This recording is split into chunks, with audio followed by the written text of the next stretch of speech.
10 commandments for training the older adult. Number 4, mastering the hip hinge movement. One of the biggest issues that we see with the older population is their inability to unlock their hips and to move in a hinging pattern without overusing their lower back. From years of impingements, forward head, forward shoulder, poor posture, improper lifting, over abuse of lifting improperly, all these limitations have added to the lockdown at the hip joint. So something that we need to teach right off the get-go in our first couple of sessions is how to unlock the pelvis, how to allow the hamstrings to eccentrically stretch, and how to get those hips moving in a range of motion that will allow us to apply this movement to all of our regular daily life. So we're going to get them NT band, Nick Tuminello hip band, a little more comfortable around the hip and the waist here. We're going to get that locked into the hip position just on the hip bones.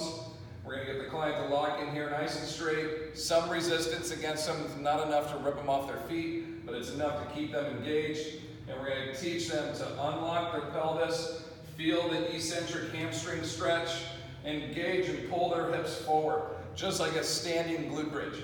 Okay, unlock the hip and brace and come forward. Unlock and brace and come forward. The whole time I'm teaching shoulder retraction. The whole back side of the body is on while I'm performing this eccentric stretch.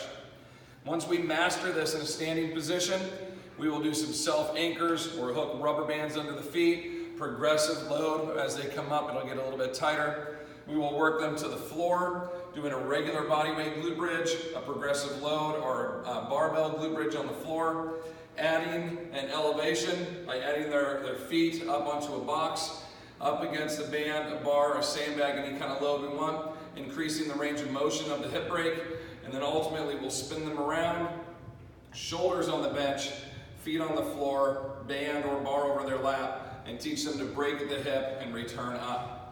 All of these positions are focused on unlocking that hip hinge, teaching the hamstrings to take the load whenever they're breaking or hinging at the hip, in hopes that this is going to apply not just in the weight room for the hour that I get to work with them, but for all their daily life activities, the rest of the day, the rest of their weeks, ultimately leading to a healthy hip, healthy back, really good posture.